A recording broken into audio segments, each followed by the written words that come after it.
சத்தமா சொல்லாமா? ஹல்லேலூயா. கர்த்தர் இந்த நாளை தந்தபடியினால் தேவாதி தேவனுக்கு நான் நன்றி செலுத்துகிறேன். விசேஷமாக கர்த்தர் இந்த மாதத்தின் இந்த 4வது வாரம் ஞாயிறு ஆராதனையில கூட உங்களுக்கு என்னையும் கொண்டு வந்து இந்த ஆராதனையில வேலையிலும் நம்ம இடைப்பட்ட தேவனுக்காக நான் நன்றி செலுத்துகிறேன். இன்றைக்கு கூட ஆண்டவர் ஒரு வித்தியாசமான தலைப்பை கொடுத்து அதிலே நம்மோடு பேசுவாராக, நம்மோடு இடைபடுவாராக. எடுத்தவர்கள் வாசிக்கலாம். அப்போஸ்தலனாகிய பவுல் ரோமருக்கு எழுதின நிருபம் 12ஆம் அதிகாரம் அதனுடைய 11ஆம் வசனத்தை வாசிக்க கேட்கலாம். அப்போஸ்தலனாகிய பவுல் ரோமருக்கு எழுதின நிருபம் 12ஆம் அதிகாரம் அதனுடைய 11ஆம் வசனத்தை வாசிக்க கேட்கலாம். 12:11 ரோமர் 12ஆம் அதிகாரம் அதனுடைய 11ஆம் வசனம். அசதியாயிராமல் ஜாக்கிரதையாயிருங்கள், ஆவியிலே அனலாயிருங்கள், கர்த்தருக்கு ஊழியம் செய்யுங்கள். ஹல்லேலூயா. அநேக நேரங்களிலே இந்த சத்தியங்களை, வசனங்களை, வார்த்தைகளை நாம் கேட்டது உண்டு. அநேக நேரங்களிலே நாம் வாசித்தது கூட உண்டு. இந்த நாளில் ஆண்டவர் இந்த எச்சரிப்பின் சத்தத்தை நம்மோடு பேசுவாராக, நம்மோடு இடைபடுவாராக. இங்க வசனம் சொல்லுகிறது, அசதியாக இராமல் என்னவா இருக்குமா? ஜாக்கிரதையாக இருங்கள். இன்னைக்கு ஆண்டவர் நம்மோடு இந்த வசனத்தின் தலைப்பு என்னவென்று சொன்னால் ஜாக்கிரதையாக இருங்கள். இதை ஆங்கிலத்தில் நம்ம பார்க்கும் பொழுது பி அவேர் ஆஃப் அப்படின்னு சொன்னால், இங்கே நம்ம வீட்டில் ஒரு நாய்களை வளர்க்குறோம். அந்த நாயை வெளியில் இருக்கிறவங்கள யாராவது வந்தால் என்ன பண்ணோம்? அதை வந்து கொலைக்கும், இல்லை அதுக்கு மேற்படி போக என்ன பண்ணோம், கடிக்கவும் செய்யும் அப்படின்னு சொன்னால், அநேக வீடுகளில் நம்ம என்ன பண்ணியிருக்க உண்டு, எழுதியிருக்கிறத நீங்கள் பார்த்துருப்பீங்க. நாய்கள் ஜாக்கிரதை, பி அவேர் ஆஃப் டாக் அப்படின்னு சொல்லி எழுதியிருப்பாங்க. ஏன்னா இந்த வீட்டில் என்ன இருக்குது, நாய் இருக்குது, அதனால நீங்கள் ஜாக்கிரதையாக இருங்க அப்படின்னு சொல்லி நீங்கள் எழுதி வைத்திருக்கிறதான காரியங்களை பார்க்க முடியும். எங்கேயும் ஆண்டவர் இந்த ஜாக்கிரதையான காரியங்களை ஆண்டவர் நம்மோடு பேசுவாராக, நம்மோடு இடைபடுவாராக. நமக்கு கொடுக்கப்பட்டதான நேரத்தில் எவ்வளோ காரியங்களை ஆண்டவர் நம்மோடு பேசுவார் என்று சொல்லி தெரியல. என்னோடு இணைந்திருங்க. கர்த்தர் பெரிய காரியங்களை இன்றைக்கு நம்மோடு பேசுவாராக. ஹல்லேலூயா. அப்போ இன்னைக்கு கிறிஸ்துவனுடைய வாழ்க்கையிலும் சரி, நம்முடைய காரியங்களிலும் சரி, நாம அசதியா இராமல் எப்படி இருக்கணுமா? ஜாக்கிரதையா இருக்க வேண்டும். ஏன் நாம ஜாக்கிரதையா இருக்கணும் அப்படின்னு சொல்ல போனா, ஏன் ஜாக்கிரதையா இருக்கணும்? ஒரு விஷயத்துக்கு நாம ஏன் ஜாக்கிரதை உள்ளவர்களா இருக்கணும்? இரவு நேரங்களில் வீடுகளை நீங்க திறந்து போட்டு தூங்கலாம்ல. என் வீடுகளை சாத்தி அதை பூட்டு போட்டு அதை ஏன் நாம் அந்த காரியங்களை செய்கிறோம்? ஏன் அவ்வளோ ஜாக்கிரதையாக இருக்கிறீங்க? ஏன்னா இரவு நேரத்தில் நம்ம தூங்கின பிறகு யார் வரக்கூடாது? திருடன் வந்துடக்கூடாது. திருடன் வந்தால் என்ன பண்ணிடுவான்? ஈஸியாக கதவை திறந்து உள்ள பூட்டை உடச்சி, பூட்டை போட்டுனாலாம் இன்றைக்கி என்ன பண்ணுறாங்க, உடச்சி அதுக்குள்ளே வந்து செய்ய வேண்டிய காரியங்கள் எல்லாவற்றையும் செய்து போகிறாங்க. அப்படி நம்முடைய வீடுகளில் நடக்கக்கூடாதுன்னு சொல்லி நாம் முன்னெச்சரிக்கையாக, ஜாக்கிரதையாக இந்த காரியங்களை நாம் செய்கிறோமா இல்லையா? யாராவது நைட்டில் வீட்டை பூட்டாமல் தூங்குறீங்களா? அப்படி யாரும் கிடையாது இல்லை. எல்லாமே ஜாக்கிரதையாக இருக்கிறீங்க தானே வீடுகளில். அதே போல தான் ஆவிக்குரிய வாழ்க்கையிலும் நீங்கள் அசதியாக இராமல் ஜாக்கிரதை உள்ளவர்களாக இருக்கணும். ஹல்லேலூயா. அசதியாக இருக்கக்கூடாதுன்னா லேசினஸ், அதாவது ஆங்கிலத்தில் சொல்லுவாங்க லேசினஸ் அப்படின்னு சொன்னால் சோம்பலான காரியங்கள் நமக்குள்ள காணப்படக்கூடாது. தேவ சமூகத்தில் வருகிற நாம் ஒரு சோம்பலான காரியத்தோடு வரக்கூடாது.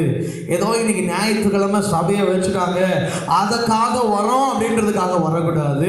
தூக்க கலக்கத்தோடு ஆண்டவர் சமூகத்தில் வந்து உட்காரக்கூடாது. அசதியாய் வந்திருக்கக்கூடாது. தேவ சமூகத்தில் நாம் வந்திருக்கிறோம்னு சொன்னால் ஒரு ஜாக்கிரதையோடு வரணும். ஜாக்கிரதையான காரியங்களோடு வரணும். தேவனுடைய சமூகத்தில் நம்ம வந்து உட்கார பொழுது இன்னைக்கு என்ன பாட்டு பாடுவாங்க, இன்னைக்கு என்ன வசனம் சொல்லுவாங்க, இது என்னை ஆவிக்குரிய வாழ்க்கையில எப்படி என்னை வளர்த்து கொள்ள முடியும், இதுல நான் எப்படி வளர முடியும் அப்படின்ற ஒரு ஜாக்கிரதையான காரியங்களோடு நம்ம வரணும். எப்படி நாம இரவு நேரங்களில் வீடுகளை சாத்துகிறோமோ, இல்லை வீடுகளை விட்டு நாம வெளியே போகும் பொழுது அந்த வீட்டை எப்படி ஜாக்கிரதையா நாம லாக் பண்றோமோ, அதே போல நம்ம தேவ சமூகத்தில் உட்காரும் பொழுது எப்படியா இருக்கணுமா? அசதியாயிராமல் ஜாக்கிரதை உள்ளவர்களாக இருக்கணும். ஹல்லேலூயா. உங்க இருதயங்களை பூட்ட வேண்டிய காரியங்களை பூட்டணும். தேவ சமூகத்தை, தேவ வார்த்தைகளை கேட்கக்கூடாதபடிக்கு உங்க திருடன் பிசாசு உங்க இருதயத்துல கலைகளை விதைக்காதபடிக்கு நீங்க என்ன பண்ணணும்? அசதியாயிராமல் ஜாக்கிரதை உள்ளவர்களாய் காணப்படும். எப்படி இருக்கணுமா? ஜாக்கிரதை. தேவ சமூகத்துல மாத்திரம் அல்ல, நீங்க வாழ்கிற வாழ்க்கையில கூட நீங்க ஜாக்கிரதை உள்ளவர்களாக இருக்கணும். பிசாசு உங்களை விழ தள்ளக்கூடாது. விழுந்துட்டேன் அப்படின்ற ஒரு காரியத்தை நமக்குள்ள காணப்படக்கூடாது. விழுந்து போயிட்டேன் அப்படின்ற ஒரு காரியங்கள் நம்முடைய விஷயங்களிலோ நம்ம சொல்லப்படுகிறதான காரியங்களிலோ நாம் எப்பொழுதும் என்ன பண்ணக்கூடாது? சொல்லக்கூடாது. ஆண்டவர்கிட்ட வந்து மறுபடியும் மாதம் நாம திருவிருந்து பந்தியில் எடுக்கும் பொழுது, ஆண்டவரே நான் விழுந்துட்டேன்னு சொல்லி ஒவ்வொரு வாரமும் நம்ம விழுந்துட்டேன்னு சொல்லி ஆண்டவர் சமூகத்தில் நாம ஆண்டவர்கிட்ட கேட்டுக்கொண்டு இருக்கக்கூடாது. நான் ஜாக்கிரதை உள்ளவனாக இருக்கணும். விழுந்து போகாதபடிக்கு நான் ஜாக்கிரதை உள்ளவனாய் காணப்படணும். அப்பேற்பட்ட காரியங்களிலே நீங்கள் அசதியாயிராமல் ஜாக்கிரதை உள்ளவர்களாய் காணப்பட வேண்டும் என்பது தேவன் உங்களிடத்திலிருந்து விரும்புகிற காரியமாக இருக்கிறது. ஹல்லேலூயா. இன்னைக்கு ஒரு 7 காரியங்கள் நாம எவைகளிலே ஜாக்கிரதையா இருக்க வேண்டும், எவைகளிலே நாம சரியா இருக்க வேண்டும், எவைகளிலே ஆண்டவர் ஜாக்கிரதை உள்ளவர்களாக நாம காணப்பட வேண்டும் என்று சொல்லி ஆண்டவர் விரும்புகிறார் என்று ஒரு 7 காரியங்கள் இருக்கிறது.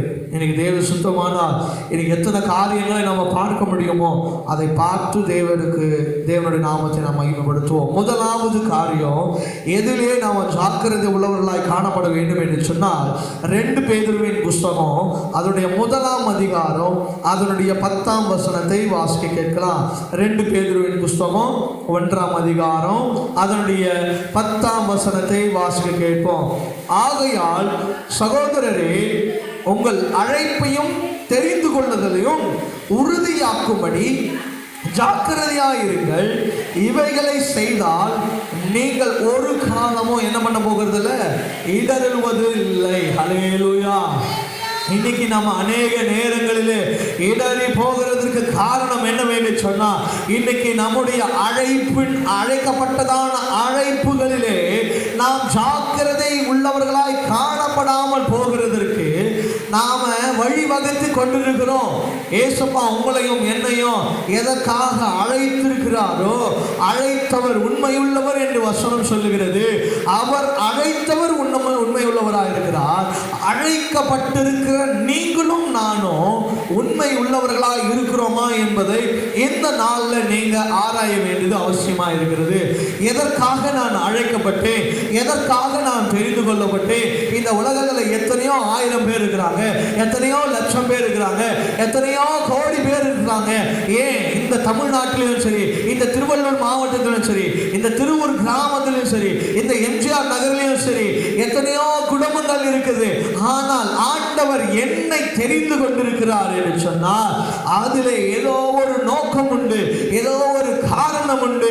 எதையோ ஆண்டவர் என் வாழ்க்கையில செய்யணும்னு சொல்லி தீர்மானித்து வைத்திருக்கிறார்.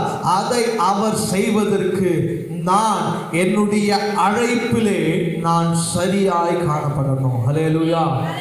அதான் வசனம் சொல்லுது. ஆகையால் சகோதரரே, உங்கள் அழைப்பையும் தெரிந்து கொள்ளுதலையும் உறுதியாக்கும்படி நீங்க எப்படி இருக்கணும்? ஜாக்கிரதை உள்ளவர்களாக இருக்கணும். அழைக்கப்பட்டவர்களாய் மாத்திரம் நம்ம பரலோகத்துக்கு போயிட முடியாது. தெரிந்து கொள்ளப்பட்டவர்களாக மாத்திரம் நாம பரலோகத்துக்கு போயிட முடியாது.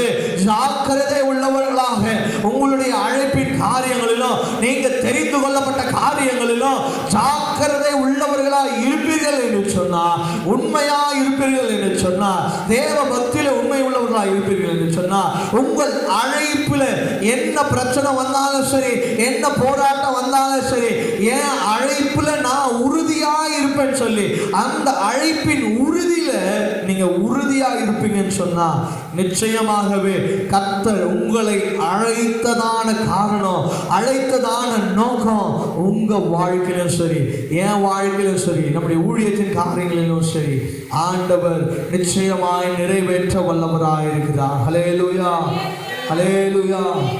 இன்னைக்கு ஆண்டவரால் தெரிந்து கொள்ளப்பட்டிருக்கிற ஜனங்கள் தங்களுடைய அழைப்பை என்ன பண்ணுகிறாங்க? அசட்டை பண்ணுகிறாங்க. உங்கள் அழைப்பை அசட்டை பண்ணாதபடிக்கு நீங்கள் ஜாக்கிரதை உள்ளவர்களாக இருங்க. உலகத்தின் காரியங்களை நீங்க பார்க்க வேண்டியது அவசியம் இல்லை. நீங்க எதற்காக தெரிந்து கொள்ளப்பட்டீர்களோ அதை மாத்திரம் நோக்கி பார்க்கணும். நான் எதற்காக அழைக்கப்பட்டேன்? இயேசு எதற்காக என்னை தெரிந்து கொண்டார்? எந்த காரணத்துக்காக அவர் என்னை அழைத்தார்? ஏன் உலகத்தின் வாழ்க்கையிலிருந்து வாழ்ந்த என்னை இன்னைக்கு என்னை தெரிந்து கொண்டு ஏன் தேவ சமூகத்தில் வரவழைக்கிறார்? ஏன் சபையில் உட்கார வைக்கிறார்? ஏன் என பாடல் பாட வைக்கிறார்? ஏன் சத்திய வசனங்களை கேட்க வைக்கிறார் என்பதை நீங்களும் நானும் இந்த நாள்ல ஆராய வேண்டியது மிகவும் அவசியமா இருக்கிறது இல்லையா? இந்த உலகத்துல எத்தனையோ பேர் படைப்பாளர், எத்தனையோ பேர் படைச்சவங்க இருக்கிறாங்க, எத்தனையோ டாக்டரேட் இருக்கிறாங்க. ஆனாலும் ஆண்டவர் அவர்களை என்ன பண்றதில்லை, ஊழியத்துக்கு என்று தெரிந்து கொள்வதில்லை. ஒன்றுக்கும் உதவாதவனும். ஆண்டவருடைய குவாலிட்டியெல்லாம் அப்படிதான், அவருடைய அழைப்புலாம் அப்படிதான். உலகத்தால் ஒதுக்கப்படுகிறவங்களையும், உலகத்தால் நிந்திக்கப்படுகிறவங்களையும், உலகத்தால் அவமானப்படுத்துகிறவங்களையும், உலகத்தால் வெறுக்கிறவர்களையும், அநேகரால் தள்ளப்படுகிறவர்களும், அநேகரால் வெறுக்கிறவர்களுமாக இருக்கிற ஜனங்களை தான் அவர் அழைப்பில் சேர்த்துக் கொள்கிறவராக இருக்கிறார். ஹல்லேலூயா. விசுவாசிக்கிறவங்க ஹல்லேலூயா சொல்லாமா? ஹல்லேலூயா. அந்த அழைப்பில் நாம உறுதிப்படணும். தகுதி இல்லாத என்னை ஆண்டவர் தகுதிப்படுத்திருக்கிறார், அழைப்பில்லாத என்னை அழைத்திருக்கிறார், ஒன்றுக்கும் உதவாதவனை என்னை தெரிந்து கொண்டிருக்கிறார். இந்த உலகத்தில் எத்தனையோ 1000 பேர், 1,00,000 பேர், கோடி பேர் இருந்தாலும் இயேசு என்னை இந்த நாட்டில் தெரிந்து கொண்டிருக்கிறார், இந்த கிராமத்தில் தெரிந்து கொண்டிருக்கிறார், இந்த ஊரில் தெரிந்து கொண்டிருக்கிறார், இந்த சபையில் என்னை தெரிந்து கொண்டிருக்கிறார் என்று சொன்னால் அதற்கு நீங்கள் பாத்திரவனாய் இருக்கிறீங்க என்பதனால தான் ஆண்டவர் தெரிந்து கொண்டிருக்கிறார். படித்தவனை கொண்டு வந்து சேர்க்கிறதுனால ஆண்டவருக்கு என்ன பயன் சொல்லுங்க பார்ப்போம்? ஒன்றும் இல்லாதவனை உருவாக்குகிறது தான் என் தேவன், உறுதிப்படுத்துகிற தேவன். ஹல்லேலூயா, ஹல்லேலூயா, ஹல்லேலூயா. அவருடைய அழைப்புல நீங்க உறுதியா இருங்க. அவர் அழைக்கப்பட்டவர்களாய் இருக்கிற நீங்களும் நானும் உறுதிப்படுகிறவர்களாய் காணப்படணும். எடுத்து வாசிக்கலாமா? மத்திய எழுதின சுவிசேஷ புத்தகம் 13ஆம் அதிகாரம் அதனுடைய 17ஆம் வசனத்தை வாசிக்க கேட்போம். மத்திய எழுதின சுவிசேஷ புத்தகம் 13ஆம் அதிகாரம் அதனுடைய 17ஆம் வசனத்தை வாசிக்க கேட்போம். அநேக தீர்க்கதரிசிகளும் நீதிமான்களும் நீங்கள் காண்கிறவர்களை காணவும் நீங்கள் கேட்கிறவர்களை கேட்கவும் விரும்பியும் காணாமலும் கேளாமலும் போனார்கள் என்று மெய்யாகவே நான் உங்களுக்கு சொல்லுகிறேன் அப்படின்னு சொன்னால், இந்த உலகத்தில் அநேக காரியங்களை, அநேக தீர்க்கதரிசிகளை, அநேக தெரிந்து கொள்ளப்பட்ட ஜனங்களை, நீதிமான்களாக தன்னுடைய வாழ்க்கையில் வாழ்ந்தவர்கள் அநேக காரியங்கள் தேவனிடத்திலிருந்து அடைய வேண்டும் என்று சொன்ன காரியங்கள் அடையாமல் போயிருக்கிறாங்க. ஆனாலும் அந்த காரியங்கள், அந்த மேன்மைக்குரிய காரியங்கள் அந்த நீதிமான்கள் பெற்றுக்கொள்ளாததையும் அந்த தீர்க்கதரிசிகள் பெற்றுக்கொள்ளாதையும், தேவனுக்காக உண்மையாய் வாழ்ந்தவர்களையும் தேவனால் தெரிந்து கொள்ளப்பட்ட ஜனங்கள் அதை பெற்றுக்கொள்ளாமலும் இருக்கும் பொழுதும், இன்னைக்கு ஒதுக்கப்பட்ட நீங்களும் நானும், தள்ளப்பட்ட நீங்களும் நானும் அழைக்கப்பட்டதின் நோக்கமாகவே, அழைக்கப்பட்டதற்கான ஒரே காரணத்துக்காகவே நீங்களும் நானும் அந்த காரியத்தை பெற்றுக் கொண்டிருக்கிறோம். அல்லேலூயா, அல்லேலூயா, அல்லேலூயா. நான் சொல்லுகிறது உங்களுக்கு புரியுதா? புரியுதுங்களா? இந்த உலகத்தில் மேன்மையான காரியங்கள் அவங்களுக்கு அதை பெற்றுக்கொள்ளுறதுக்கு தகுதி இருந்தும் ஆண்டவர் அவங்களுக்கு ஒரு சிலருக்கு கொடுக்கல. ஆனால் தகுதி இல்லாதவர்களுக்கு ஆண்டவர் அதை கொடுக்கிறார் பாருங்க. அதுதான் என் தேவனுடைய கிருபையாக இருக்கிறது. ஹல்லேலூயா. அந்த அழைப்பு, உங்களுடைய அழைப்பில் நீங்கள் உண்மையாக இருக்கணும். உங்களுடைய அழைப்பின் காரியங்களிலே நீங்கள் சரியாய் வாழணும் என்பதை தேவன் விரும்புகிற காரியம். 1 கொரிந்தியர் புஸ்தகம் வாசிக்கலாமா? 1 கொரிந்தியர் 3ஆம் அதிகாரம்.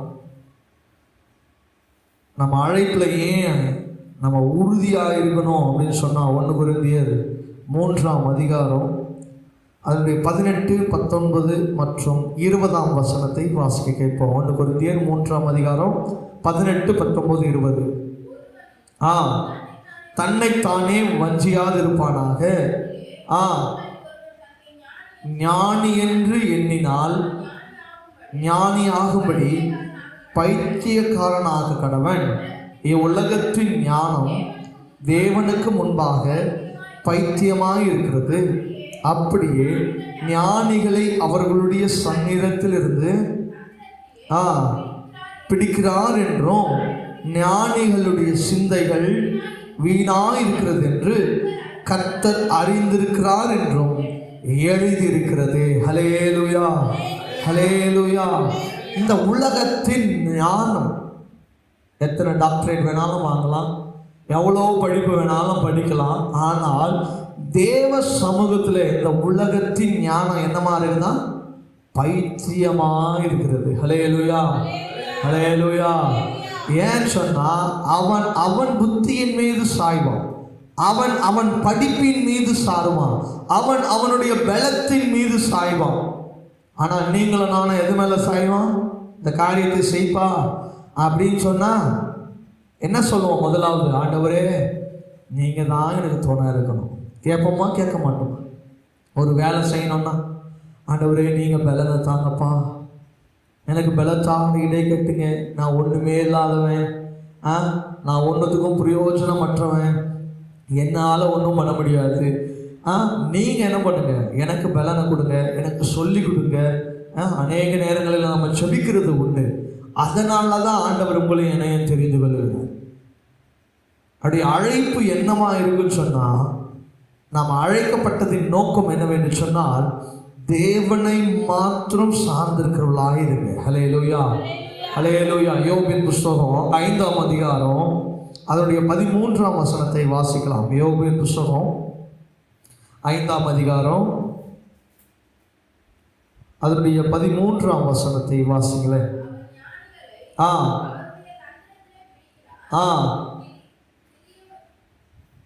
வாசிங்க. அந்த வசனம் தான் 5:13. யோபு 5 அதனுடைய 13ஆம் வசனம். நம்முடைய யோசனைகளினாலே நாம் என்ன பண்ணுறோமா? விழுந்து போகிறோம் என்று வசனம் சொல்லுகிறது. அவர் ஞானிகளை அவர்களுடைய தந்திரத்தினால் பிடிக்கிறார், திரியவரக்காரரின் ஆலோசனை என்ன பண்ணுமா? கவிழ்க்கப்படும். நீ யோசிக்கிற யோசனைகள், நீ சிந்திக்கிற காரியங்கள் எல்லாமே என்ன பண்ணுமா? உங்களை கவிழ்க்கக்கூடிய காரியங்கள். நான் மேலே வந்துடுவேன், என் படிப்பு என்னை காப்பாற்றிடும் அப்படின்னு சொல்லி சார்ந்து கொண்டிருக்கிற ஜனங்களுக்கு ஆண்டவர் இன்னைக்கு சொல்லுகிறதுக்கான காரியம், உன் பலத்தினால நீ என்ன பண்ணிடுவ? செய்திருவ. உன் பலத்தால் நீ மேற்கொண்டுருவ. உன் பலன் உன்னை தாங்கிடும், உன் படிப்பு உன்னை தாங்கிடும், உன்னுடைய ஆலோசனை உன்னை தாங்கிடும், உன்னுடைய ஞானம் உன்னை தாங்கிடும். உன்னுடைய பலத்தினால நீ இடை கட்டிடுவ, நீ உன் பலத்தினால நீ என்ன பண்ணிடுவ? உயர்ந்துருவ அப்படின்னு சொல்லி நினைத்து கொண்டிருக்கிற ஜனங்களுக்கு ஆண்டவர் இன்னைக்கு திட்டமும் தெளிவுமாய் பேசுகிறார். உன் அழைப்புல நீ உறுதியாயிராமல், நீ உன் ஆலோசனையின்படியும் உன் சரீர பலத்தின்படியும் உன் ஞானத்தின்படி நீ சார்ந்திருப்பாய் என்று சொன்னால் அது உனக்கு பைத்தியமாக இருக்கும் என்று வசனம் சொல்கிறது. ஹல்லேலூயா. நீங்க எது உங்களுக்கு மேன்மை நினைக்கிறீங்களோ அதனாலே நீங்கள் கவிழ்க்கப்படுவீர்கள். சிம்சோனுடைய வாழ்க்கை பாருங்களேன். அவன் எதை தன் மேன்மையாய் நினைத்தானோ அதின் நிமித்தமாகவே அவன் கவிழ்க்கப்பட்டான். ஹல்லேலூயா, ஹல்லேலூயா. 94ஆம் சங்கீதம் 11ஆம் வசனம். 94 சங்கீதம் 94 அதனுடைய 11ஆம் வசனம். பாருங்க, மனுஷருடைய யோசனைகள் வீண் என்று கர்த்தர் அறிந்திருக்கிறார். மனுஷனுடைய யோசனைய மனுஷன்கிட்ட போய் யோசனை கேட்காதீங்க. இன்னைக்கு ஒரு ஊழியக்காரர் பேசுறத நான் கேட்டுட்டு வந்தேன். இன்னைக்கு தேவனுடைய பிள்ளைகள் யாருக்கிட்ட போய் ஆலோசனை கேட்குறோம்? தேவன்னா யாருன்னே தெரியாதவங்க கிட்ட ஆலோசனை கேட்குறீங்க இல்லையா? அவனுக்குள் ஆவியானவர் எப்படி கிரியை செய்வார்? அவர் கேட்கறதான நியாயமான கேள்விதாங்க.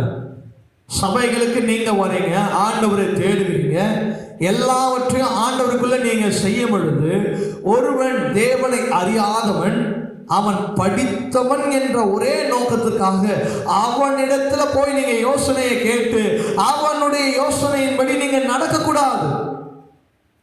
கர்த்தர் மனுஷனுடைய யோசனையை என்ன பண்றாரு?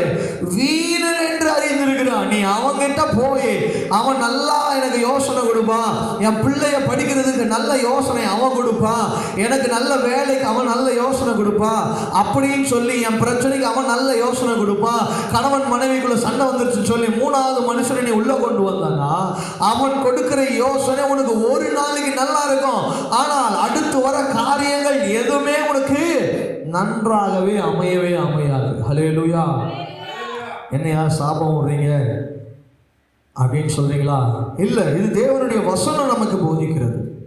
மனுஷனுடைய ஆலோசனை வீண் என்று நான் சொல்லல. யார் சொல்றாரு? கர்த்தர் சொல்லுகிறாரு என்று வசனம் சொல்லுகிறது. நீ அப்பேற்பட்ட காரியங்களை நீங்க உங்க வாழ்க்கையில அனுமதிப்பீர்கள் என்று சொன்னால் அந்த காரியம் உங்களுக்கு எப்படி ஜெயமாய் மாறும்? எப்படி உங்களுக்கு சமாதானத்திற்கு ஏதுவான காரியத்தை செய்யும்? தேவன் ஒருவரே உங்களுக்கு ஆலோசனை தருகிறவரும் அதன்படி நடக்க செய்கிறவருமாய் அவர் இருக்கிறார். அவர் செய்கிறதுக்கு, அவர் ஆலோசனை சொல்லுகிறதுக்கு என்ன பண்றான்? அவர் இருக்கும் பொழுது நீங்க மனுஷங்கிட்ட போய் உங்களுடைய ஆலோசனைகளை கேட்காதீங்க. நீங்க மனுஷனிடத்துல போய் உங்களுடைய ஆலோசனைகளை கேட்பீர்கள் என்று சொன்னால் அவன் சொல்லுகிறபடிதான் நீங்க செய்ய முடியுமே தவிர, தேவன் உங்கள் வாழ்க்கையில என்ன திட்டத்தை வைத்திருக்கிறாரோ அந்த திட்டம் உங்க வாழ்க்கையில நிறைவேறவே நிறைவேறாது. ஹல்லேலூயா, ஹல்லேலூயா. உங்கள் அழைப்புல நீங்க உறுதியா இல்லாம போகிறதற்கு எச்சரிக்கையா இருக்கணும். உங்களுடைய அழைப்புல எதை தேவன் விரும்புகிறார் என்பதை ஆராய்ந்து பாருங்க. உங்கள் அழைப்பு எதில் ஆண்டவர் நிறைவேற வேண்டும் என்று ஆசைப்படுகிறாரோ அதை உங்களுடைய வாழ்க்கையில் நீங்கள் நிறைவேற்ற உங்களுடைய ஆண்டவர் சமூகத்தில் ஒப்புக்கொடுங்க. உங்க ஆலோசனை மனுஷனுடைய ஆலோசனையை நாடாதீங்க. உன் ஃப்ரெண்டுடைய ஆலோசனையை கேட்காதீங்க.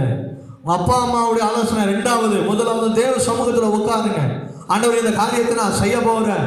நீங்க என்ன சொல்றீங்க? ஆண்டவர் எதுவுமே தெரியாதுன்னு நினைச்சிட்டு இருக்கிறீங்களா? அந்த மனுஷனுக்கு ஆலோசனையை கொடுக்கிறவரே ஆண்டவர் தான். அப்ப நீங்க ஆண்டவரிடத்துல முதன்மையான காரியத்தை விட்டுட்டு நீங்க அடுத்த மனுஷனுக்கு நீங்க உங்களுடைய காரியங்களை ஒப்பு கொடுப்பீங்கன்னு சொன்னா நிச்சயமாகவே தேவன் அதை ஏற்றுக்கொள்ளவே மாட்டார். ஹல்லேலூயா. தேவன் மிகவும் கோபப்படுகிற தேவன் இல்லையா? இப்போ நம்ம வீட்டில் ஒரு ஃபங்க்ஷன் வைக்கிறோம்னு வச்சுக்கோங்களேன். முதலாவது நோட்டீஸ் யாருக்கு கொடுப்பீங்க? யாருக்குமா கொடுப்பீங்க? ஊர் பேர் தெரியாதவங்களுக்கு கொடுப்பீங்களா? யாருக்கு கொடுப்போம் நோட்டீஸ்? முதல்ல நமக்கு மிகவும் தெரிந்த பழக்கப்பட்ட நெருக்கமானவர்களுக்கு தான் நம்ம என்ன பண்ணுவோம்? முதலாவது இன்விடேஷன் கொடுப்போம். ஏன் ஊர் பேர் தெரியாதவங்களுக்கு கொடுக்கலாமே? கொடுக்கலாம் தானே? அப்படி கொடுத்துட்டீங்கன்னு சொன்னா அவன் சொந்தக்காரன் என்ன பண்ணுவான்? முதல்ல நீ எனக்குலாம் கொண்டு வந்திருக்கணும். நீ யாரு ஊர் பேர் தெரியாதவனுக்கு கொடுத்தேன்னு சொல்லி சண்டை போடுவாங்களா? போட மாட்டாங்களா? நோட்டீஸ்ல பேர் போடலைன்னா ஒரு சண்டை இல்லை. நீங்க நினைக்கிறத காட்டிலும் ஆண்டவர் பல மடங்கு கோவைப்படுகிற தேவன். உங்களுடைய முதல் இன்விடேஷன் ஆண்டவருக்கு தான். நான் வீட்டில் அடிக்கிற பத்திரிகையை சொல்லலை. உங்களுடைய காரியங்களை தெரியப்படுத்துகிறதுல தேவனுக்கு தான் முதல் இடம். ஆண்டவர் நீங்க நினைக்கிற மாதிரி அல்ல. அவர் பயங்கரமா ஒரு ஜெல்லஸ். எப்படி? என் பிள்ளை எனக்கு தான் முதல்ல அப்படின்ற ஒரு முன்னுரிமை கொடுக்கணுன்ற ஒரு காரியத்தில் என் தேவன் முதன்மையான தேவன். அதுதான் ஆண்டவர் ஆபேலின் காணிக்கையை ஆண்டவர் என்ன பண்ணாரு? அங்கீகரித்தார். ஆனால் இன்னைக்கு நம்ம தெரிந்து கொள்ளுகிறதுல எல்லாத்தையும் முடிச்சுட்டு எல்லாரையும் கொடுத்துட்டு அப்புறம் கடைசியாக தேவ சமூகத்தில் உட்காந்து என்ன பண்ணுறது? ஜெபிக்கிறது. ஆண்டவரே கல்யாணத்தை வச்சுருக்கிறேன், பணத்தை கொடுங்க, சொந்தக்காரன் வரணும், மழை வரக்கூடாது, என்ன பண்ணக்கூடாது, கரண்ட் கட் ஆகக்கூடாது, எல்லாத்தையும் கடைசியாக வந்து கேட்கக்கூடாது. எல்லாவற்றையும் முதன்மையாய் தேவனுக்கு கொடுக்க வேண்டும். ஹல்லேலூயா. ஜாக்கிரதையா இருங்க. என்னவா இருக்கணும்? ஜாக்கிரதை உள்ளவர்களா இருக்கணும். நம்ம கன்வென்ஷன் நடந்தது இல்லையா? கன்னியாகுமரியில் கன்வென்ஷன் நடந்தது. ஆனால் கன்வென்ஷன் தொடங்குறதுக்கு முன்னாடி தான் நம்ம என்ன பண்ணோம்? ஜபித்தோம் இல்லையா? ஒரு நாளைக்கு நம்ம ஃபாஸ்டிங் ப்ரேயர் வச்சு ஜபிச்சோம் இல்லையா? எத்தனை மாதத்துக்கு முன்னாடி? 2 மாதத்துக்கு முன்னாடி. அப்போ ஆண்டவருக்கு முன் அறிவிக்கணும். கன்வென்ஷன் முடிஞ்ச பிறகு ஆண்டவரே நீங்கள் கன்வென்ஷனை இதை பண்ணுங்க அப்படி பண்ணுங்க இல்லை. கன்வென்ஷன் நாட்களுக்கு முன்பதாகவே, வருகிறதுக்கு நாட்களுக்கு முன்பதாகவே அந்த காரியங்களை நாம் என்ன பண்ணோம்? ஜபத்தோடு இருந்தோம். அதனால தான் ஆண்டவர் வித்தியாசமாய் அதை நடத்தினார். ஹல்லேலூயா, ஹல்லேலூயா. இதை கேட்டுக்கொண்டிருக்கிற தேவ ஜனமே, உன்னுடைய அழைப்புல நீ எப்படி இருக்கணும்? ஜாக்கிரதை உள்ளவனாக இருக்கணும். உங்கள் அழைக்கப்பட்ட அழைப்பில் நீங்கள் உறுதியாக இருக்கணும், சரியாக இருக்கணும், தேவனுக்கு உகந்ததாக இருக்கணும், தேவனுக்கு பிரியமாக இருக்கணும், தேவனுக்கு முன்னாதாரமாக இருக்கணும், தேவனுக்கு முதன்மையாக இருக்கணும். ஹல்லேலூயா, ஹல்லேலூயா. 1 கொரிந்தியர் புஸ்தகம் 2ஆம் அதிகாரம், 1 கொரிந்தியர் புஸ்தகம் 2ஆம் அதிகாரம் அதனுடைய 3, 4, 5, 6 3, 4, 5, 6 வசனங்களை வாசிக்கும். அல்லாமலும் நான் பலவீனத்தோடும் பயத்தோடும் மிகுந்த நடக்கத்தோடும் உங்களிடத்தில் இருந்தேன். உங்கள் விசுவாசம் மனுஷனுடைய, நல்ல கவனிங்க, உங்கள் விசுவாசம் மனுஷனுடைய ஞானத்தில் அல்ல, தேவனுடைய பலத்தில் நிற்கும்படிக்கு என் பேச்சும் என் பிரசங்கமும் மனுஷ ஞானத்திற்குரிய நயவசனம் உள்ளதாயிராமல் ஆவியிலும் பலத்தினாலும் உறுதிப்படுத்தப்பட்டதாயிருந்தது. அப்படி இருந்தும் தேறினவர்களுக்குள்ளே ஞானத்தை பேசுகிறதும் இப்பிரபஞ்சத்தின் ஞானத்தை அல்ல, அழிந்து போகிறனாகிய இப்பிரபஞ்சத்தின் பிரபுக்களுடைய ஞானத்திலுமாய் அல்ல, உலக தோற்றத்திற்கு முன்னே தேவன் நம்முடைய மகிமைக்கு ஏற்படுத்தினதும் மறைக்கப்பட்டதுமான இருந்த ரகசியமான தேவன் ஞானத்தையே பேசுகிறோம். ஹல்லேலூயா. அவ்வளோதான் வசனம். தெளிவாக சொல்லிட்டார் பவுல். நான் என் ஞானத்தை நான் பேசலை, நான் என் ஞானத்தை கொண்டு வந்து நான் பேசலை, நான் என் ஞானத்தை கொண்டு வந்து பிரசங்கிக்கலை. வல்லுநர்கள் சொல்லுகிறாங்க, உலக வல்லுநர்கள் சொல்றாங்க, பவுல் அவருடைய டாக்டரேட் முடிச்சதான காரியங்கள் ஒரு 3 டாக்டரேட்டாவது அவர் முடிச்சிருக்கணும் இந்த காலத்தில் இருக்கிறதான படிப்புக்கு சொல்கிறேன். அவர் அந்த படிப்பை கம்பேர் பண்ணும்போது 3லிருந்து 5 டாக்டரேட்டாவது இன்னைக்கு நம்ம முடித்திருக்கிறதுக்கான சமமான காரியம். அவ்வளவு வேத வல்லுனர் அவர். அதனால தான் தேவனுடைய வசனத்தை புதிய ஏற்பாட்டில் பெரும்பான்மையான காரியங்கள் யாரால் எழுதப்பட்டது? அப்போஸ்தலனாகிய பவுலால் எழுதப்பட்டது. அவர் சொல்லுகிறார், என் ஞானத்தினால் அல்ல, என் யோசனையினால் அல்ல, என்னை காட்டிலும் அநேகர் ஞானவான்கள் இருக்கிறாங்க. நான் போதித்தேன்னு சொன்னா என் ஞானத்திலிருந்து நான் போதிக்கிறேன், ஆனால் நான் அப்படி போதிக்கல. அப்படின்னா என்ன அர்த்தம்? ஏன் ஞானத்தை நான் சார்ந்து இருக்கல, நான் படிச்சுட்டேனேன்றதுனால பிரசங்கிக்கல. தேவ ஆவியானவர் என்னை நிரப்பினதுனால அந்த ஞானத்தின்படி நான் பேசுகிறேன். ஹல்லேலூயா. அப்படின்னா என்ன தெரியுமா? உங்க சுயத்தின்படி சாராதுங்க, உங்க சுய புத்தியின் மீது சாயாதுங்க, உங்களுடைய பலத்தினால நீங்க சார்ந்துடாதீங்க. நான் படிச்சிருக்கிறேன்றதுனால அதனால அந்த காரியத்தை செஞ்சிடாதீங்க. எனக்கு தெரியும் அப்படிங்கிறதுனால அல்ல. ஒரு இடத்துல பார்க்கிறோம், பேதுரு என்ன பண்றாரு? மீன் பிடிச்சாரு, ஆனா ஒண்ணுமே கிடைக்கல. இரவு முழுவதும் என்ன பண்ணாரு? போட்டாரு வலைய, ஒன்றும் கிடைக்கல. வெறுமையாய் வராங்க. இயேசு கிறிஸ்து பார்க்குறாரு, என்னப்பா பண்ணுறீங்க, என்ன ஆச்சு? நான் முழுதும் நான் வலை போட்டு, ஆண்டவரே எங்களுக்கு என்ன பண்ணல, ஒரு மீன் கூட மாட்டல.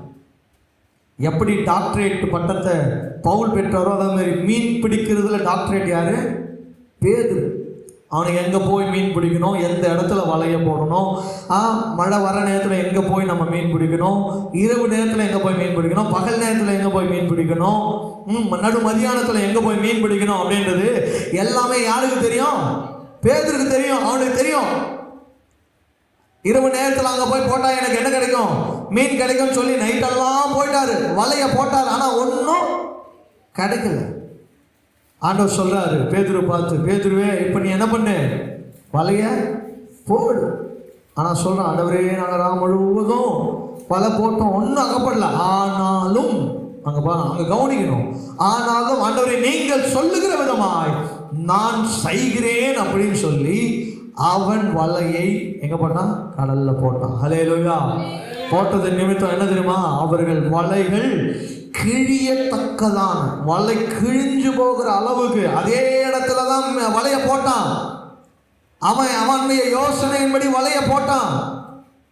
அவனுக்குள்ள ஒரு ஆச்சரியமான காரியம், என்னடா இது, இங்க தானடா நான் வலைய போட்டேன், ஆனா எனக்கு என்ன வரல, மீன் வரலையே, எங்க போச்சு மீன். ஆனா இன்னைக்கு இயேசு ஒரே வார்த்தை தான் சொன்னாரு, என் வலை முழுக்க என்னது, மீன். பேதுரு என்ன பண்ணான், அவனுடைய யோசனை, அவனுடைய காரியம், அவனுடைய மீன் பிடிக்கிற திறமையின்படியாய் அவன் மீன் பிடித்தான். ஆண்டவர் அங்கே என்ன பண்ணாரு, நான் சொல்றதை செய். உங்களுக்கு எத்தனை ஞானம் வேணாலும் இருக்கலாம், எத்தனை டாக்டரேட் வேணாலும், எத்தனை டிகிரி வேணாலும் படிக்கலாம், எவ்வளோ யோசனை நீங்க பல பேருக்கு யோசனை சொல்லலாம். ஆனா உங்க காரியத்துல தேவன் உங்களுக்கு சொல்லுகிற அழைப்பின்படி உறுதியா இருந்தீங்கன்னு சொன்னா அந்த அழைப்பின்படி ஆண்டவர் உங்களை நிச்சயமாகவே உயர்த்துகிறவராக இருப்பார். ஹல்லேலூயா. எனக்கு நிறைய பேர் ஏன்னா விழுந்து போகிறதுக்கு காரணம் என்ன தெரியுமா, நான் படிச்சிருக்கிறேன், நல்ல வேலை இருக்குது, கை நிறைய சம்பாதிக்கிறேன், இதையெல்லாம் நம்ம பார்த்ததுனால தேவனை சார்ந்திருக்கிறது இல்லை, தேவனுடைய அழைப்பை நம்ம சார்ந்திருக்கிறது இல்லை, தேவ ஊழியத்தில் நம்ம சார்ந்திருக்கிறது இல்லை, தேவ மேன்மையின் காரியங்களை நம்ம என்ன பண்ணுகிறது இல்லை, சார்ந்திருக்கிறது இல்லை. நான் நிறைய பேரை பார்த்துருக்கிறேன், வேலை கிடைக்கிற வரைக்கும் என்ன பண்ணியிருப்பான், சபையில் வந்து எல்லா வேலையும் செஞ்சுருப்பான், பெருக்கி இருப்பான், பாய் போட்டிருப்பான், சமைக்கிறதுல உதவி செஞ்சுருப்பான், எல்லா வேலையும் செஞ்சுருப்பான். ஆனால் வேலை கிடைச்ச உடனே என்ன பண்ணியிருப்பான், எனக்கும் ஆண்டவருக்கும் என்ன இல்லை, சம்பந்தமே இல்லைன்ற ஒரு வாழ்க்கை. ஆண்டவருடைய அழைப்பில் நீங்கள் உறுதியாக இருக்கணும், உங்களுக்கு கொடுக்கப்பட்டிருக்கிறதான ஊழியத்தில் நீங்கள் உண்மையாக இருக்கணும், நீங்கள் செய்யப்படுகிறதான காரியங்களை நீங்கள் உண்மையாக இருக்கணும். இயேசு கிறிஸ்து உங்களை எதற்காக அழைத்தாரோ அந்த அழைப்பில் நீங்கள் உண்மையாக இருக்கணும். அதில் நீங்கள் ஜாக்கிரதை உள்ளவர்களாய் காணப்பட வேண்டியது மிகவும் அவசியமாக இருக்கிறது. நீ தேவசனமே நீங்கள் எவைகளில் ஜாக்கிரதையாய் இருக்கிறீங்க என்பதை நீங்கள் உங்களை யோசித்து பாருங்கள். உங்கள் சரீரத்தில் தேவனுக்கென்று கொடுக்கப்பட்டிருக்கிற காரியங்களில் ஜாக்கிரதையாக இருங்க. நீங்கள் செய்யப்படுகிற காரியங்களில் ஜாக்கிரதை உள்ளவர்களாக இருங்க. இது உங்களுடைய சரீரம். முதலாவது இது தேவனுடைய ஆலயம். என்னது? முதலாவது தேவனுடைய ஆலயம், அடுத்துதான் இது உங்களுடைய சரீரம். அப்போ உங்களுடைய இந்த சரீரத்தை நீங்கள் கெடுப்பீர்கள் என்று சொன்னால் யாரை கெடுக்கிறீங்கன்னு சொன்னால் தேவனுடைய ஆலயத்தை நீங்கள் கெடுக்கிறீங்க. ஒருவன் என் ஆலயத்தை கெடுத்தால் அவனை நான் என்ன பண்ணுவேன், கெடுத்து போடுவேன் என்று வசனம் சொல்லுகிறது. ஆண்டவர் அவ்வளவு கோபம் உள்ளவர்கள். இது தேவனுடைய ஆலயமாக இருக்கிற இந்த சரீரத்தை உங்களை பாதுகாத்து கொள்ள நீங்க ஜாக்கிரதை உள்ளவர்களாக இருக்கணும். ஹல்லேலூயா. இன்னைக்கு அழைப்புக்கே நேரம் போயிடுச்சு. இந்த சரீரம் இன்னைக்கு என்ன பண்ணி கொண்டு இருக்கிறான், குத்துறான், கீறான், என்ன பண்ணுறான், என்னென்னமோ பண்ணுறான். கேட்டால் ஆயிரக்கணக்கு லட்சக்கணக்கில் போட்டு அவன் சரீரத்தை என்ன பண்ணி கொண்டுக்கிறான், கீறி கொள்ளுகிறான். வசனம் சொல்லுகிறது, நீங்கள் உங்கள் சரீரங்களை செத்தவர்களுக்காக என்ன பண்ணாதீங்க, கீறிக்கொள்ளாதிருங்கள். எங்கள் அம்மாக்காக நான் கீறிக்கிறேன், எங்கள் அப்பாக்காக நான் கீறிக்கிறேன், என் கணவனுக்காக நான் கீறிக்கிறேன், என் மனைவிக்காக நான் கீறிக்கிறேன் அப்படின்னு சொல்லி இன்னைக்கு சரீரத்தை குத்தி கீறி, இதெல்லாம் நீ கீறக்கூடாதுன்னு சொல்லி தான் என் ஆண்டவர் 2000 வருஷத்துக்கு முன்னாடி அவர் சரீரத்தை முழுவதுமாக கீறி கொண்டார், குத்தி கொண்டார். எதுக்காக? உன் சரீரத்தில் இதெல்லாம் நீ குத்திக்க கூடாது, கீறிக்க கூடாதுன்னு சொல்லி தான். ஆனால் இன்னைக்கு எல்லாவற்றையும் அறிந்திருந்தோம் இந்த சரீரத்தை, இந்த ஆலயத்தை என்ன பண்ணி கொண்டிருக்கிறாங்க, கெடுத்து கொண்டிருக்கிறாங்க. ஜாக்கிரதை உள்ளவர்களாக இருங்க. வசனத்தின்படி நடங்க. உங்கள் அழைப்பு எதற்காக அழைக்கப்பட்டிருக்கிறதோ அதன்படி நடந்து கொள்ளுங்க. இன்னைக்கு உலகத்துல வாழ்ந்து கொண்டிருக்கிறவங்க கூட சரீரத்தை கீறி கொள்வதற்கு பயப்படுறான். ஏன்னு சொன்னா, என் சரீரத்துல நான் ஒரு கீறல் நான் போட்டுக்கிட்டேன் அப்படின்னு சொன்னா எனக்கு அரசாங்க வேலை எனக்கு என்ன பண்ணாது, கிடைக்காது. ஆர்மியில எனக்கு வேலை கிடைக்காது, போலீஸ்ல எனக்கு வேலை கிடைக்காது, அதனால நான் என்ன பண்ண மாட்டேன், நான் கீறிக்க மாட்டேன் அப்படின்னு சொல்லி தன் சரீரத்தை அந்த உலக பிரகாரமா இருந்தாலும் சரி அதுல உண்மையா இருக்கிறான். ஆனா இன்னைக்கு கிறிஸ்துவ ஜனங்களாக இருக்கிற நீங்களும் நானும் அந்த வேலை அல்ல, இந்த நீ கீறி கொள்வாய் என்று சொன்னா இந்த சரீரம் பரலோகத்துக்கு போவாது. நீ அரசாங்கம் வேலை கிடைக்காதுன்னு சொல்லி கீறிக்காகிறத விட அந்த பரலோகத்தில் என் சரீரம் போவாது. என் தேவன் எவ்வளவு துக்கிப்பார் என்பதை நீங்க ஆராய்ந்து பாருங்க. இதுக்காகவா நான் அழைக்கப்பட்டேன், என் பிள்ளையை இதுக்காகவா நான் தெரிந்து கொள்ளப்பட்டேன், இப்படி கீறி கொள்வதற்கும் என் சரீரத்தை அழித்துக் கொள்வதற்குமாக இப்படியா இந்த பிள்ளையை நான் தெரிந்து கொண்டேன், இதற்காகவா நான் கல்வாரி சிலுவையில் அடிக்கப்பட்டேன் என்று சொல்லி என் தேவன் துக்கப்படுவார். ஜாக்கிரதை உள்ளவர்களாக உங்கள் அழைப்புல நீங்கள் உறுதியாயிருங்க. சத்திய வசனங்களை கேட்டு இருக்கிறோம். உங்கள் அழைப்புல நீங்க சரியாக நடந்து கொள்ள வேண்டியது மிகவும் அவசியம். 1 கொரிந்தியர் புஸ்தகம் 1ஆம் அதிகாரம் 26ஆம் வசனம் இப்படியாய் சொல்லுகிறது. 1 கொரிந்தியர் புஸ்தகம் 1ஆம் அதிகாரம் 26ஆம் வசனம், எப்படி எனில் சகோதரரே, நீங்கள் அழைக்கப்பட்ட அழைப்பை பாருங்கள். மாம்சத்தின்படி ஞானிகள் அநேகரில்லை, வல்லவர்கள் அநேகரில்லை, பிரபுக்கள் அநேகரில்லை. ஞானிகளை வெட்கப்படுத்தும்படி தேவன் இந்த உலகத்திலே பைத்தியமானவர்களை தெரிந்து கொண்டார். பலமுள்ளவர்களை வெட்கப்படுத்தும்படி பலவீனமானவர்களை தெரிந்து கொண்டார். ஹல்லேலூயா, ஹல்லேலூயா. தேவனுக்காக எப்பொழுதும் ஒரே மாதிரி வாழணும்னு பாருங்க. இந்த உலகத்தில் பலவானை வெட்கப்படுத்தும்படி பலவீனமாக இருக்கிற உங்களை என்னை தெரிந்து கொண்டிருக்கிறார். ஞானிகளை வெட்கப்படுத்தும்படி பைத்தியமாய் தெரிந்து கொண்டிருக்கிற உங்களையும் என்னையும் கர்த்தர் தெரிந்து கொண்டிருக்கிறார். ஹல்லேலூயா, ஹல்லேலூயா. அந்த அழைப்புல மாத்திரம் நீங்க உறுதியாக இருங்க. அந்த அழைப்பை மாத்திரம் சார்ந்திருங்க. எதற்காக நான் அழைக்கப்பட்டேன், எதற்காக நான் இயேசுவினுடைய இரத்தத்தினால் கழுவப்பட்டேன், எதற்காக இயேசுவின் இரத்தத்தினால் நான் சுத்திகரிக்கப்பட்டேன். என் சரீரம்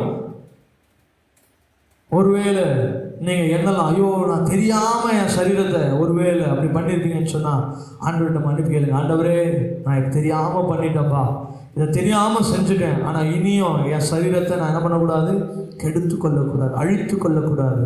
நான் என்ன பண்ணக்கூடாது, இந்த சரீரம் உம்முடைய ஆலயம். இன்னைக்கு ஆலயத்தை திறக்கணும்னா சும்மா வந்து திறக்க முடியாது. காலையில் வந்து என்ன பண்ணணும், இதை மடித்து எல்லாத்தையும் எடுத்துட்டு பெருக்கி சுத்தம் பண்ணி என்ன பண்ணணும், அதுக்கு தேவையான எல்லாவற்றையும் ரெடி பண்ணி வச்சுட்டு நான் போய் திரும்பி என்ன பண்ணணும், ரெடி ஆகி வரணும். அதே போல தான் அவங்க சரீரத்தை நீங்கள் இந்த ஆலயத்தை தினம் தினம் என்ன பண்ணிக்கொள்ளுங்க, சுத்திகரித்துக்கொள்ளுங்க, சுத்தப்படுத்துங்க. உள்ள இல்லாத தேவையில்லாத அழுக்கெல்லாம் எடுத்து போடுங்க, குப்பையெல்லாம் எடுத்து போட்டுருங்க. தேவனுக்கு பிரியமானவர்களாய் நீங்கள் காணப்பட வேண்டும் என்று சொன்னால் உங்கள் அழைப்பில் நீங்கள் உறுதியாருங்க. அப்படி சுத்தமாக இருந்தால் தான் இயேசு உங்களுக்குள்ளே வர முடியும். சுத்தம் இல்லாதவர்களை நீங்கள் அறுவருக்கு தக்கதான காரியங்களை உள்ளே வச்சுட்டு இயேசுவே வாங்க வாங்கன்னா அவரால் வர முடியாது. ஏன்னா சொல்லுவார், உள்ளே ஃபுல்லாக ரொம்பி போயிருக்கு, எனக்கு இடமே இல்லையே, நான் எங்கே வந்து உட்கார்றது. இன்னைக்கு நிறைய பேர், நிறைய தேவ பிள்ளைகள், நிறைய கிறிஸ்தவர்கள், அநேக சபை சனங்கள் இப்படியாக நடந்து கொண்டிருக்கிறோம். நம்முடைய வாழ்க்கையில் அப்படி நடக்காதபடிக்கு நம்முடைய அழைப்பிலே உறுதியாய் இருக்கும்படி நாம் ஜாக்கிரதையாக இருப்போம். தேவன் தாமே இந்த வார்த்தைகளை ஆசீர்வதிப்பாராக.